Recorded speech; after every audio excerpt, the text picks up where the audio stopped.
প্রতিদিনের মতন আজকেও আমি আর জাকারিয়া ছাদে উঠেছিলাম। ছাদে উঠেই প্রথমেই আমার সেই ধনেপাতা গাছগুলো দেখছিলাম, যেগুলো কিছুদিন আগেই আমি লাগিয়েছি। জাকারিয়া এখানে লাঠি দিয়ে গাড়ি গাড়ি খেলছে। এই বালতিটার মধ্যে আমরা পুদিনা পাতা গাছ লাগিয়েছি, আর এটার মধ্যেই হচ্ছে মালটা গাছও আছে। আর এই তো আমাদের কমলা গাছ। তো কমলা গাছে একটা কমলা আমার কাছে মনে হচ্ছে পেকেছে। কমলাগুলো দেখতে সুন্দর হলেও খেতে একদমই ভালো না। আর এটা হচ্ছে আমাদের ছবেদা গাছ। মাশাআল্লাহ বেশ ছবেদা ধরেছে এবং বড়ও হয়েছে। এটা হচ্ছে আমাদের লেবু গাছ। এই গাছটাতে 12 মাসই লেবু থাকে। কিছুদিন আগেও এই গাছটায় অনেক লেবু ছিল, তো এগুলো আমি ছিঁড়ে ছিঁড়ে নিয়ে শরবত বানিয়ে খেয়েছি। এই লেবুটার ঘ্রাণটাও অনেক সুন্দর। এখন আর অল্প কয়েকটা লেবুই আছে।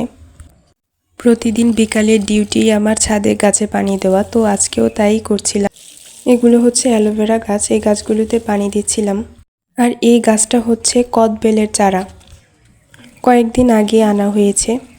এই তো আমি আম গাছটাতেও পানি দিচ্ছিলাম।